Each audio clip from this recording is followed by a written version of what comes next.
এগুলো সবকিছুই প্রথম আকাশের অন্তর্ভুক্ত। এরপরে আছে দ্বিতীয় আসমান, তারপর তৃতীয়, তারপর চতুর্থ, এরকম করতে করতে 7 আসমান। এখন পর্যন্ত যেগুলো দেখছেন এগুলো প্রথম আসমানের অংশ, প্রথম আসমানের সামান্য একটু অংশ মাত্র। এভাবে 7 আসমান এবং প্রত্যেক আসমানের মাঝখানে ডিস্টেন্স হচ্ছে 500 বছরের পথ। 7 আসমানের উপরে আছে কুরসি, ওয়াসিআ কুরসিয়ুহুস সামাওয়াতি ওয়াল আরদ। আল্লাহ পাকের কুরসি এই 7 আসমানকে ঘিরে আছে, সুবহানাল্লাহিল আযীম। এর উপরে আছে মহাসাগর, একটা সাগর। এগুলো বিশ্বাস করবেন এখন বললে, কালকে নাসা গবেষণা করে বের করলে বিশ্বাস করবে। কথা বুঝতে পারছেন না? এগুলো মোটেই বিশ্বাস করবে না মানুষ এখন। কিন্তু কাল যদি বলে যে অমুক একটা উপগ্রহ পাঠিয়েছিলাম, সে ছবি তুলে পাঠিয়েছে, মহাসাগর আছে, হ্যাঁ, তখন বিশ্বাস করবে, হ্যাঁ আছে। প্রাণের অস্তিত্ব খুঁজে বেড়াচ্ছে মহাকাশে। আল্লাহ পাক আগেই বলেছেন অসংখ্য প্রাণ আছে মহাবিশ্বে, কিন্তু কোরআন বিশ্বাস করবে না। তখন মানুষকে বলবে একটা গ্রহের সন্ধান পেয়েছি, গ্রহের মধ্যে হুর পড়ি আছে, যাদের ওড়না দিয়ে এমন সুগন্ধ বের হয়, যার ওড়নার কোনা যদি পৃথিবীতে নামিয়ে দেওয়া হতো তাহলে সারা পৃথিবী সুগন্ধে ভরে যেত। তখন মানুষ বিশ্বাস করবে, হ্যাঁ আছে। যদি ওরা বলে জাহান্নাম বলতে কিছু আছে, যেখানে আযাব দেওয়া হয়, শাস্তি দেওয়া হয়, 19 জন বড় বড় ফেরেশতা আছেন, তখন এই বিশ্ববাসী বিশ্বাস করবে, হ্যাঁ আছে। আর ওরা যখন কিছু বিশ্বাস করে তখন সারা বিশ্বকে বিশ্বাস করাতে বাধ্য করে। ওরা বলছে করোনা করোনা, তখন সবাই বলছে হ্যাঁ করোনা করোনা। ওরা বলছে অমিক্রন অমিক্রন, এখন সবাই বলছে অমিক্রন অমিক্রন। তারপরে এগুলো বন্ধ, এবার রাশিয়া ইউক্রেন, রাশিয়া ইউক্রেন, এবার রাশিয়া ইউক্রেন, রাশিয়া ইউক্রেন। করোনার কথা মানুষ কিন্তু কিছুদিন আগে ভুলে গিয়েছিল। মাঝে মাঝে আবার মনে করায় দেয় আজকে এতজন মৃত্যুবরণ করেছে, আজকে এতজন আক্রান্ত, যেটা আপনি ভুলে না যান। পুরা মাইন্ড প্রোগ্রামিং, আপনার মাথা আমার মাথা প্রোগ্রামিং। তার কিছুদিন আগে ক্ষেপণাস্ত্র ক্ষেপণাস্ত্র, উত্তর কোরিয়া ক্ষেপণাস্ত্র দিচ্ছে, ক্ষেপণাস্ত্র ক্ষেপণাস্ত্র, মানে এক এক সময় এক একটা দিয়ে মানুষকে ব্যস্ত রাখা। মানে আমি আমার এই ছোট ভাইকে বললাম আজকে আসতে আসতে, বিষয়টা এরকম, আমাদের বাসায় ছোট বাচ্চা আছে না, অনেক সময় ছোট বাচ্চারা অনেক জ্বালায় না, জ্বালায়, খুব জ্বালায়, মানে ঘ্যান ঘ্যান প্যান প্যান শুরু করে। তখন আমরা কি করি, বাধ্য হয়ে অনেক সময় দেখা যায় বাবা স্মার্টফোনটা নিয়ে এই কার্টুনটা দেখ। আচ্ছা ঠিক আছে, আচ্ছা কার্টুন দেখতে বসে গেল, ও 1 ঘন্টা কার্টুন দেখছে। এই 1 ঘন্টা কিন্তু সে আর আপনাকে ডিস্টার্ব করবে না, আপনি রিল্যাক্সে আপনি কাজ করতে পারবেন। তাই বলে বাচ্চাদেরকে কার্টুনের অভ্যাস করায় না, আমি উদাহরণ দিচ্ছি একটা। আর যদি কার্টুন দেখাতেই হয় ইসলামিক কোনো কার্টুন দেখায়। তো ওয়ার্ল্ড যারা নিয়ন্ত্রণ করে তারা বিশ্ববাসীর সাথে এরকম গেম খেলছে, এরকম কিছু প্রযুক্তি, এরকম কিছু মানে প্রলোভন বা আপগ্রেডেড কোনো ফিচার, এন্টারটেইনমেন্ট আপনার সামনে দিয়ে দিয়েছে, এগুলো নিয়ে আমরা ব্যস্ত। এরকম ইস্যুগুলো দিয়ে দেয়, এগুলো নিয়ে আমরা ব্যস্ত। ওরা ওদের কাজ ঠিকই করছে। পুরো প্যালেস্টাইন দখল করার যে প্ল্যান, এদিকে এগিয়ে যাচ্ছে, আসছে, এগোচ্ছে। আমরা একটা একটা করে ইস্যু নিয়ে ব্যস্ত থাকি। যাই হোক, অনেক ভিতরে চলে যাচ্ছি। তো যেটা বলছিলাম যে এই 7টা আসমানের উপরে আছে কুরসি, তার উপরে মহাসাগর, তার উপরে আছে আরশে আজিম। যে আরশে আজিমের 8টা খুঁটি আছে। কটা খুঁটি? 8টা খুঁটি ধরে আছেন মাত্র 8 জন ফেরেশতা। সূরা হাক্কার মধ্যে এটা আছে। কোন সূরা? হাক্কা। এই 8 জন ফেরেশতা এটাকে বহন করে কিয়ামতের দিন নিয়ে আসবেন। সুবহানাল্লাহ। তো তাদের শক্তি চিন্তা করেন। আর একজন ফেরেশতার ফুৎকারে এই যে দেখছেন গ্যালাক্সির পর গ্যালাক্সি হাবিজাবি সব ধ্বংস হয়ে যাবে। একজন ফেরেশতার ফুৎকারের মাধ্যমে ধ্বংস হয়ে যাবে। এরপরেও আল্লাহ বলছেন আফালা তুমিনুন আফালা ইউমিনুন, এরপরেও কি তোমরা ঈমান আনবে না? আওয়ালাম ইয়ারাল্লাযীনা কাফারু, কাফেররা কি লক্ষ্য করে দেখে না? আন্নাস সামাওয়াতি ওয়াল আরদা কানাতা রাতকান, এই 7টা আকাশ, মহাবিশ্ব এবং পৃথিবী একটা কেন্দ্রের মধ্যে ছিল, বিন্দুর মধ্যে ছিল। ফাফাতাকনাহুমা, আমি এটাকে বিভক্ত করে দিলাম, আমি বিভক্ত করে দিলাম। আল্লাহ বলছেন ফাফাতাকনাহুমা ওয়াজআলনা মিনাল মাই কুল্লা শাইইন হাই, এবং প্রত্যেক জীবন্ত প্রাণকে সৃষ্টি করলাম পানি দিয়ে। আমাদের কোষের মধ্যে সাইটোপ্লাজমে পানির পরিমাণ কত? কত পার্সেন্ট? নিউক্লিয়াসের মধ্যে পানির পরিমাণ কত পার্সেন্ট? বেশিরভাগই পানি। পড়াশোনা করেন, পানি দিয়ে তৈরি করেছে 70 to 80%। আফালা ইউমিনুন, এরপরে আল্লাহ বলছেন তবুও কি তারা বিশ্বাস করবে না? তো ওই আরশে আজিম ধরে আছেন 8 জন ফেরেশতা। তারপর আরশে আজিমের উপরে আল্লাহ রাব্বুল আলামিন। তো আল্লাহ রাব্বুল আলামিন এই যে প্রথম মহাবিশ্ব দেখছেন, এর ঊর্ধ্বে অবস্থান করছেন, তার মানে এখানে যে সময় চলছে, অতীত, এখানকার ভবিষ্যৎ, এখানকার বর্তমান, আল্লাহ পাক এই 3 কালের ঊর্ধ্বে অবস্থান করছেন। আল্লাহ পাক যখন বলছেন যে আবু লাহাব জাহান্নামে যাবে, আল্লাহ পাক দেখে দেখে বলছেন, এই যে ভবিষ্যৎটা আল্লাহ পাক দেখছেন, আবু লাহাব এখানে আছে, এখন ইন ফিউচার এখানে যাবে, এখানে গিয়ে সে জাহান্নামে যাবে। আল্লাহ চোখের সামনে সব। আমাদের কাছে মনে হচ্ছে অতীত, বর্তমান, ভবিষ্যৎ, আল্লাহর সামনে এগুলো কিছুই নাই। ওই যে নক্ষত্র কথা বলা হচ্ছে, এটা অতীতকালের ছবি, কত বছর আগের ছবি, এত বিলিয়ন বছর আগের ছবি। মানে আপনি আমি আকাশে যা দেখি এগুলো পাস্ট টেন্স, অতীতকাল। এটা সূর্য আপনি দেখছেন এখন, এটা 8 মিনিট 20 সেকেন্ড আগের সূর্য, ওদের থিওরি মতে আর কি। আলো আসতে যে সময়টুকু লাগে, এই সময়টুকু চলে যাচ্ছে আপনার। আলো আসতে কতটুকু সময় লাগে পৃথিবীতে? 8 মিনিট 19 সেকেন্ডের মতো। তার মানে আপনি যে সূর্যটা দেখছেন, এটা আসলে 8 মিনিট 19 সেকেন্ড আগের সূর্য। তার মানে আমরা যা দেখছি আকাশে সব পাস্ট টেন্স, অতীতকাল। তাহলে যদি সূর্য থেকে পৃথিবীকে দেখা যায়, তাহলে ওরা পৃথিবীর অতীতকাল দেখবে। কথা কি বুঝতে পারছেন? আল্লাহ পাক এগুলো সবের ঊর্ধ্বে। এই আলোর চেয়ে প্রচন্ড গতিতে, আলোর বেগের চেয়ে যদি অনেক অনেক অসীম গতিতে কেউ যদি ছুটতে পারে মহাকাশে, তাহলে সে এই সব কালের ঊর্ধ্বে চলে যাবে। স্টিফেন হকিংসেরও তো সূত্র আছে এরকম। এটাই নবী সাল্লাল্লাহু আলাইহি ওয়াসাল্লামের মেরাজের সাথে মিলে যায়। তিনি গিয়েছেন, ফিরে এসেছেন, এসে দেখেছেন অজুর পানি গড়িয়ে পড়ছে টাইমের ঊর্ধ্বে। সবই বৈজ্ঞানিক, আসলে প্রমাণ করতে পারে না। তখন বলবে যে ধর্ম, মৌলবাদ, অন্ধবিশ্বাস ইত্যাদি ইত্যাদি। যখন প্রমাণ করতে পারবে তখন ধার্মিক হয়ে যাবেন সব, প্রতিটা বিষয়। তো এটা নিয়ে আরো ডিপ কথা আছে, আজকে ওইদিকে আমি যাচ্ছি না, শুধু এতটুকু বলছি আল্লাহ পাক এই সবকিছুর ঊর্ধ্বে। সেখান থেকে আল্লাহ রাব্বুল আলামিন সবকিছু দেখেন এবং শোনেন। আসুন,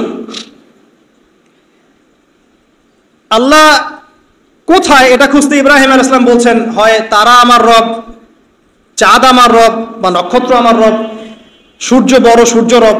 যখন এগুলো ডুবে গেল, তখন তিনি একটা কথা বললেন, সেটা কি? ইন্নী ওয়াজ্জাহতু ওয়াজহিয়া লিল্লাযী ফাতারাস সামাওয়াতি ওয়াল আরদা হানিফা ওয়া মা আনা মিনাল মুশরিকিন। আল্লাহ পাক এটা অন্য জায়গায় বলেছেন, মা কানা ইব্রাহিমু ইয়াহুদিয়্যান ওয়ালা নাসরানিয়্যা। ইব্রাহিম ইহুদি ছিল না, নাসারা ছিল না। ওয়ালাকিন কানা হানিফাম মুসলিমা, তিনি একনিষ্ঠ মুসলিম ছিলেন। ওয়া মা কানা মিনাল মুশরিকিন, তিনি মুশরিকদের অন্তর্ভুক্ত ছিলেন না। হুয়া সাম্মাকুমুল মুসলিমিন, তিনি তোমাদের নাম দিয়েছেন মুসলিম। তো একইভাবে নবী সাল্লাল্লাহু আলাইহি ওয়াসাল্লামকে দেখেন, তিনিও কিন্তু সমাজের অরাজকতা দেখে হেরা গুহায় চলে গেলেন। সেখানে আল্লাহকে ডাকতে লাগলেন, ধ্যান করতে লাগলেন। এক পর্যায়ে ওহী তার কাছে আসলো। দুইজনের দেখেন কত মিল পাওয়া যাচ্ছে। এরপর যেমন ইব্রাহিম আলাইহিস সালামকে সমাজ থেকে তাড়িয়ে দেওয়া হলো, নবী সাল্লাল্লাহু আলাইহি ওয়াসাল্লামকেও সমাজ থেকে কি করা হলো? তাড়িয়ে দেওয়া হলো, মারা হলো, গালি দেওয়া হলো, রক্তাক্ত করা হলো। এক পর্যায়ে তাকে হিজরত করে চলে যেতে হলো। মিল পাচ্ছেন? পরিবার বাধা দিয়েছে ইব্রাহিম আলাইহিস সালামকেও, মুহাম্মদ সাল্লাল্লাহু আলাইহি ওয়াসাল্লামকে। আত্মীয়রা বাধা দিয়েছে ইব্রাহিম আলাইহিস সালামকেও, মুহাম্মদ সাল্লাল্লাহু আলাইহি ওয়াসাল্লামকেও। সমাজ বাধা দিয়েছে ইব্রাহিম আলাইহিস সালামকেও, মুহাম্মদ সাল্লাল্লাহু আলাইহি ওয়াসাল্লামকে। হিজরত করে চলে যেতে হয়েছে তাকেও এবং তাকেও আলাইহিস সালাম। দুজনের চেহারার মিল। চলে যাওয়ার সময় তাদের সাথে কে ছিল? ইব্রাহিমের সাথে তার স্ত্রী সারা। তার স্ত্রীর নাম কি? বিশ্বের সবচেয়ে সুন্দরী মহিলা ছিলেন দুজন। কয়জন? দুজন। একজন হাওয়া আলাইহিস সালাম, 2 নাম্বার সারা আলাইহিস সালাম। তাদের মতো সুন্দরী নারী পৃথিবীতে খুব একটা আসেনি। এই ওয়াজটা আবার আপনার বউকে শোনায়েন না, রাগ হয়ে যাবে। তাকে গিয়ে বলবেন, বিশ্বের সবচেয়ে সুন্দর মেয়ে তুমি, আমার চোখে তুমিই সবচেয়ে সুন্দর বিশ্ব। যদি কন্ট্রোল করতে চান, খালি প্রশংসা আর প্রশংসা। নিন্দা করতে গেলেই সমস্যা, নিন্দা করতে গেলেই বেঁকে বসে যাবে। খালি প্রশংসা, তুমি অনেক সুন্দর, তোমার রান্না অনেক সুন্দর, তোমার রুচি অনেক ভালো, তুমি আছো বলেই আমার সব কাজ সুন্দর হচ্ছে। শুধু প্রশংসা। দেখবেন যে সব সুন্দর মতো চলছে, ঘুড়ি উঠছে আকাশে সুন্দর। আর যদি টানা হেঁচড়া শুরু করেন, তাহলে ওই যে মাঞ্জা দিতেন না আপনারা, ঘুড়ি কেটে চলে যাবে। আর অন্য আরো ঘুড়ি যদি আকাশে থাকে, তাহলে ওই ঘুড়ি প্যাঁচ লাগে কেটে চলে যাবে। কথা কি বুঝতে পারছেন? বোঝেন।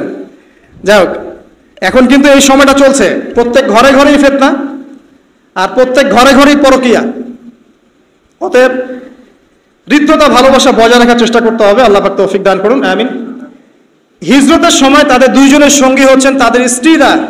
দেখেন, শুরু থেকে নবী সাল্লাল্লাহু আলাইহি ওয়াসাল্লামের পাশে ছিলেন তার স্ত্রী খাদিজা রাদিয়াল্লাহু আনহা, এবং ইব্রাহিম আলাইহিস সালামের পাশে তার স্ত্রী সারা আলাইহিস সালাম।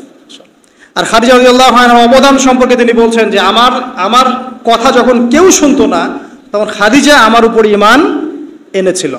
অতএব তোমরা তাকে নিয়ে ভালো মন্দ বলো না। আর খাদিজা রাদিয়াল্লাহু আনহা সেই মহিয়সী নারী যাকে জিবরাইল আলাইহিস সালাম সালাম দিয়েছেন, এবং তার জন্য জান্নাতে এমন একটা ঘর নির্মাণ করা হয়েছে যেই ঘরের মধ্যে কোনো শোরগোল নাই, কোনো রকমের শব্দ দূষণ নাই, সুকুন আর সালাম, পিস। আমাদের মা বোনদেরকে আল্লাহ খাদিজা রাদিয়াল্লাহু আনহার মতো বানিয়ে দিন, আমিন। এবার হিজরত তাকেও করতে হলো। তিনি করলেন মদিনায় সাল্লাল্লাহু আলাইহি ওয়াসাল্লাম, আর ইব্রাহিম আলাইহিস সালাম কোথায় করলেন? না, প্রথমে ফিলিস্তিনে। কোথায়? ফিলিস্তিনে। শাম দেশ বলা হয় ফিলিস্তিনকে। সেখানে গিয়ে যাওয়ার পথে একটা ঘটনা, যাওয়ার পথে একটু দাঁড়াই, যাওয়ার আগে একটা ঘটনা ঘটেছে, তারপরে একটা ঘটনা। যাওয়ার আগে ঘটনা কি? সমাজের লোকজন মূর্তি পূজা করছে, সূরা আম্বিয়ার মধ্যে আছে। আমি শর্ট করছি, নাহলে সময় বেশি লাগবে। সূরা আম্বিয়ার মধ্যে আছে, লোকজন শিরক করছে। ইব্রাহিম আলাইহিস সালাম বলছেন, মা হাদিহি তামাসিলুল্লাযী আনতুম লাহা আকিফুন, এইসব কি সব মূর্তির তোমরা পূজা করো, যারা শোনেও না এবং উপকারও করতে পারে না, অপকারও করতে পারে না। তখন তার কওম তাকে বলছেন, তুমি কি আমাদের সাথে ঠাট্টা মশকরা করছো, না তোমার কাছে কোনো সত্য আছে? তখন ইব্রাহিম আলাইহিস সালাম বলছেন, তোমরা চলে গেলে আমি এদের ব্যাপারে ব্যবস্থা নিব। যখন তারা চলে গেল, ইব্রাহিম আলাইহিস সালাম এই সবগুলো মূর্তিকে ভেঙে ফেললেন, ইল্লা কাবীরুম মিনহুম, শুধু বড় মূর্তিটা বাদ দিয়ে। তারা ফিরে আসলো, এসে দেখলো যে মূর্তি ভাঙা। কে ভাঙলো? মান ফাআলা হাদা বিআলিহাতিনা, আমাদের উপাস্যদের সাথে এই কাজ কে করেছে? একজন বলল, হয়তোবা সে ব্যক্তি করেছে, ইউকালু লাহু ইব্রাহিম, যার নাম ইব্রাহিম। ডাকা হলো, তুমি কি করেছো? তিনি বলছেন যে বাল ফাআলা কাবীরুহুম হাদা, বরং তাদের বড় মূর্তিটাই কাজ করেছে। ফাসআলহুম ইন কানু ইয়ানতিকুন, ওকে জিজ্ঞাসা করো যদি সে কথা বলতে পারে। এবার তারা বুঝতে পারলো তো কথা বলতে পারে না। তখন ইব্রাহিম আলাইহিস সালাম বললেন, তুমি কেন তাহলে এমন কিছুর উপাসনা করছো যে শোনেও না, দেখেও না, কথাও বলতে পারে না? আমি যাকে ভাঙলাম সে তো প্রতিহতও করতে পারলো না, একটা মাছি বসলে সে তাড়াতেও পারলো না, তাহলে কেন তার উপাসনা করছো? কোনো জবাব নাই, কিন্তু হঠকারিতা অহংকার আছে। ঠিক এখনকার নমরুদ ফেরাউনদের মতো, জবাব নাই কিন্তু হঠকারিতা অহংকার আছে। তাকে দরবারে নিয়ে যাওয়া হলো। ওখানকার শাসককে নমরুদ ডেকে বলছে, কি সমস্যা? তো ইব্রাহিম বলছে, কি সমস্যা, কে তোমার রব? ইব্রাহিম আলাইহিস সালাম বলছেন, রব্বি আল্লাযী ইউহয়ী ওয়া ইউমীত, আমার রব সে যে জীবন দেয়, মৃত্যু দেয়। নমরুদ বলছে, আনা উহয়ী ওয়া উমীত, আমি তো জীবন দেই, মৃত্যু দেই। কিভাবে? একজন ফাঁসির আসামি, তাকে ডেকে নিয়ে ছেড়ে দিল, এই জীবন দিলাম। আর একজন সাদাসিধা মানুষ নিরপরাধ ডাকলো, গর্দান নামিয়ে দিল, মৃত্যু দিলাম। তো ইব্রাহিম আলাইহিস সালাম বলছে, আচ্ছা ঠিক আছে। ক্বালা ইব্রাহিম রব্বি আল্লাযী ইউহয়ী ওয়া ইউমীত, তারপরে তিনি বলছেন, ইন্নাল্লাহা ইয়াতি বিশ-শামসি মিনাল মাশরিক ফাতি বিহা মিনাল মাগরিব, আমার রব আল্লাহ তিনি যিনি পূর্ব দিক থেকে সূর্যকে উদিত করেন, তুমি যদি রব হয়ে থাকো তাহলে পশ্চিম দিক থেকে উঠিয়ে দেখাও। ফাবুহিতাল্লাযী কাফার, এরপরে সে কাফের, হতভম্ব হয়ে গেল, কিন্তু কিচ্ছু করতে পারলো না। সবাইকে বললো, একে ধরো। ওয়ানসুরু আলিহাতাকুম, তোমাদের ইলাহদেরকে সাহায্য করে একে ধরো।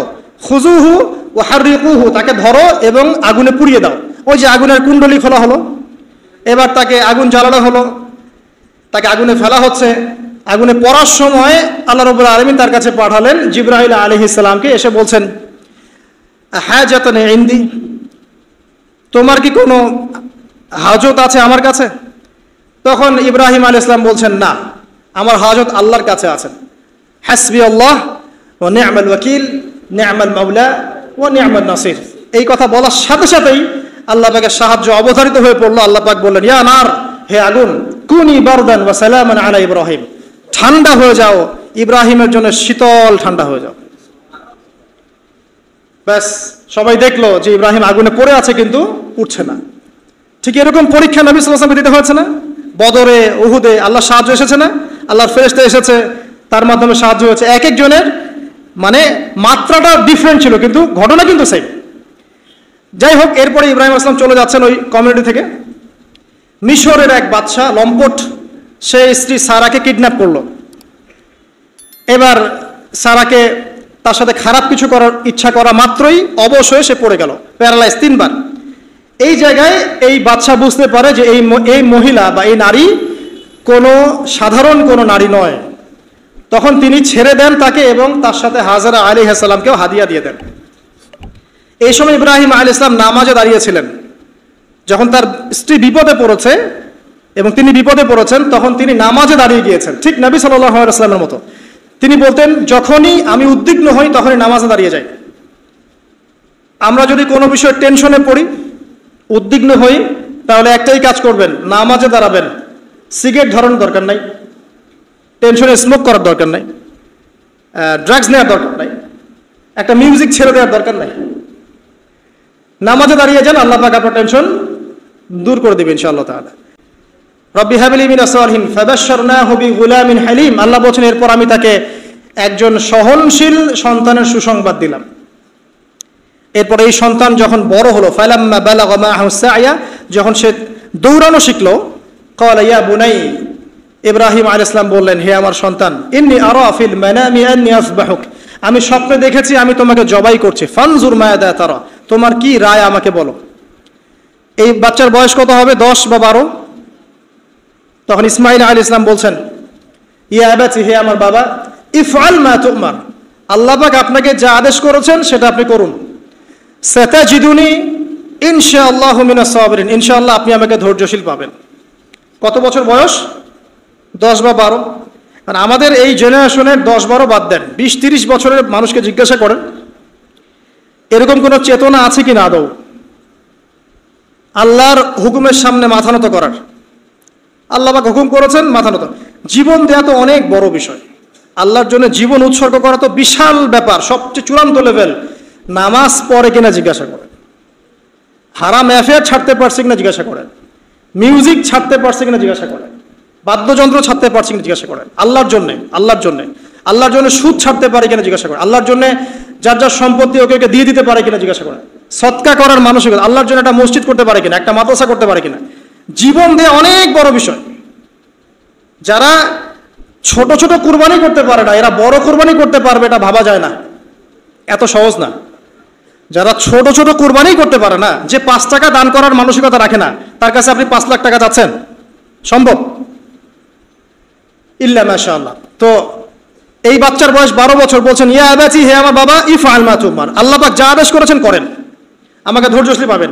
এরপরে ফালাম্মা আসলামা ওয়া তাল্লাহু লিল জাবিন, যখন তারা উভয়ে আত্মসমর্পণ করলেন এবং বাবা ছেলেকে পাশ করে শুইয়ে দিলেন জবাই করার মতো করে।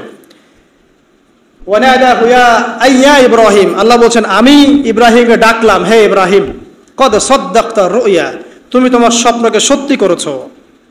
কদ সাদ্দাকতা রুয়া ইন্না হাদা লাহুয়াল বালাউল মুবিন, এটা ছিল একটা স্পষ্ট পরীক্ষা। ওয়া ফাদাইনাহু বিযিবহিন আযীম, এই জায়গায় আমি একটা মহান কুরবানি উৎসর্গ করলাম, সন্তান কুরবানি দেওয়া লাগবে না। ওয়া সালামুন আলা ইব্রাহিম, ইব্রাহিমের উপরে শান্তি বর্ষিত হোক। এই হলো আপনার ঈদুল আজহা। কয়জন মানুষ কুরবানি করার সময় এই চেতনা লালন করেছে যে আমি ইব্রাহিম, আমি যাকে কুরবানি করছি আমার সবচেয়ে প্রিয় বস্তু ইসমাইল, এবং যদি জীবনে কখনো আমার সুযোগ আসে আমিও আমার জান, আমার মাল, আমার সম্পদ আল্লাহর রাহে কুরবানি করবো ইনশাআল্লাহ। কয়জন এই রাহে কুরবানি করেছে? স্রেফ গোশত খাওয়ার উৎসব বানিয়ে নিয়েছে আমরা এটাকে, স্রেফ গোশত খাওয়া। আর গোশতের ভাগাভাগি কারাকারি নিয়ে যে মানে কি যে একটা অবস্থা, এটা আমার চেয়ে আপনারা ভালো জানেন। যাই হোক, এরপরে বাবা ছেলে মিলে নির্মাণ করলেন কাবা।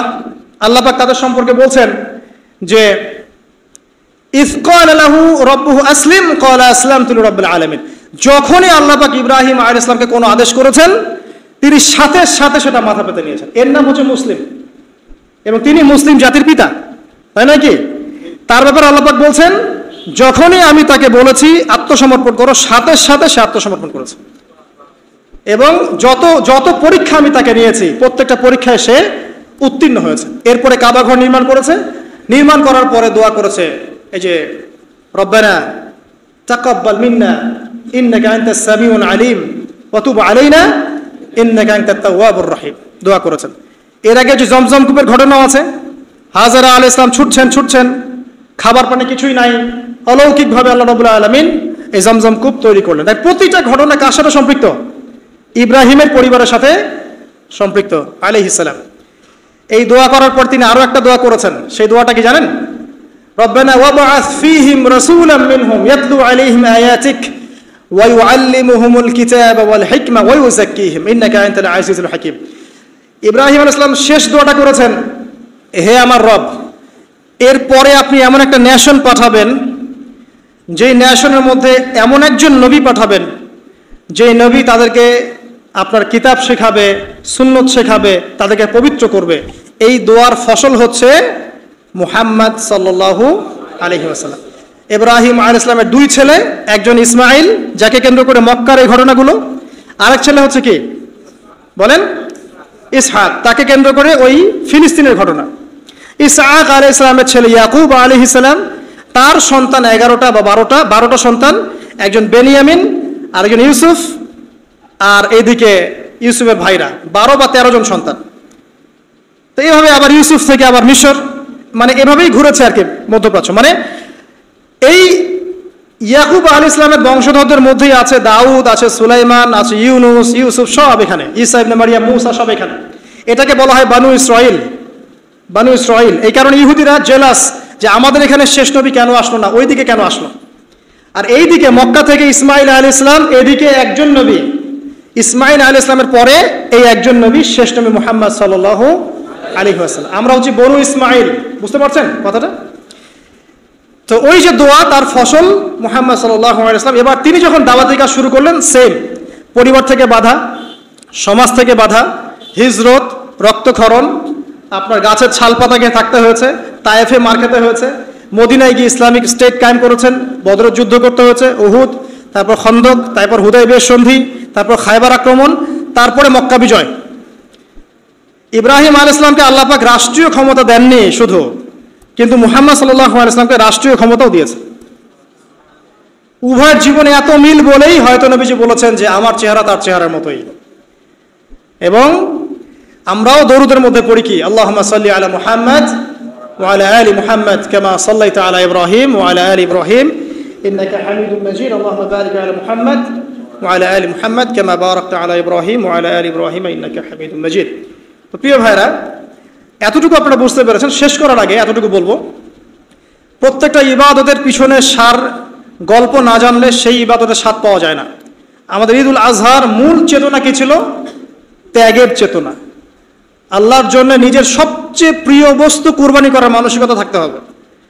আর আপনি নিজেকে প্রশ্ন করেন, আয়নার সামনে দাঁড়ান, আয়নার সামনে দাঁড়িয়ে প্রশ্ন করেন, আমার সবচেয়ে প্রিয় বস্তু কি?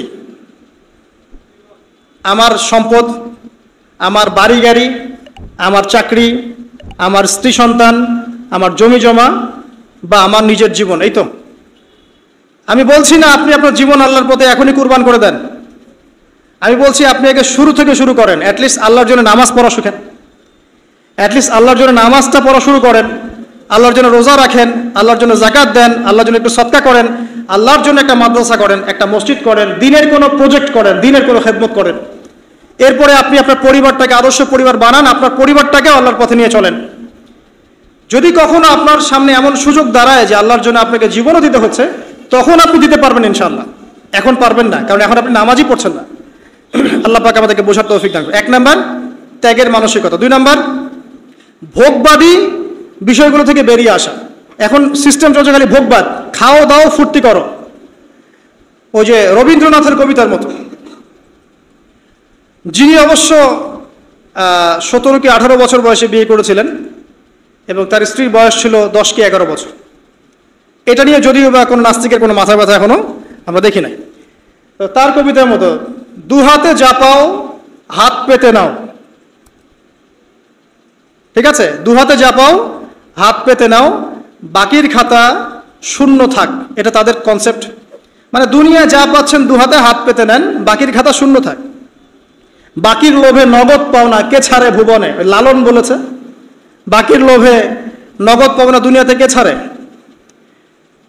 ঠিক পশ্চিমাদের একই কনসেপ্ট, খাওয়া দাওয়া ফুর্তি করো, ভোগ বিলাস করো, পরকাল বলে কিছু নাই। যদি হয়ও পরকাল তখন দেখা যাবে, বিষয়টা এমন, ঠিক আছে। আর আমাদের কনসেপ্ট কি, দিনের জন্যে যা পারেন সব ছেড়ে দেন। দিনের জন্য যদি দুনিয়া চলেও যায় যাক, বাকির খাতা, পরকালের খাতা পূর্ণ হোক, এটা খালি থাক না, পরকালের খাতা যেন পূর্ণ থাকে, এটা আমাদের কনসেপ্ট। আল্লাহ পাক জাহান্নামের মধ্যে একজন ব্যক্তিকে ঢুকাবেন, 1 সেকেন্ড ঢুকাবেন আর বের করবেন, মানে আল্লাহ পাকের 1 সেকেন্ড, এটা কত বছর আমি জানি না। আল্লাহ পাকের একদিন হচ্ছে 50,000 বছরের সমান। তো তাকে জিজ্ঞাসা করা হবে, দুনিয়াতে কি সুখে ছিলে? সে বলবে যে সুখ কি জিনিস আমি তো জানি না। সে ব্যক্তি পৃথিবীর সবচেয়ে সুখী ব্যক্তি ছিল, তাকে 1 সেকেন্ডের জন্য জাহান্নামে ঢোকানো হবে, বের করা হবে। সে বলবে সুখ কি আমি জানি না। আর আমরা মনে করি এখনকার যারা মিলিয়ন বিলিয়নার আছেন, হয়তোবা এরকম কেউ হতে পারে সেই ব্যক্তি, যে চোখের ইশারা করলেই এক দেশ দখল হয়ে যায়, ঠিক আছে। আর সবচেয়ে দুঃখী একটা মানুষকে আল্লাহ পাক ঢোকাবেন জান্নাতে, 1 সেকেন্ড ঢোকাবেন, বের করবেন।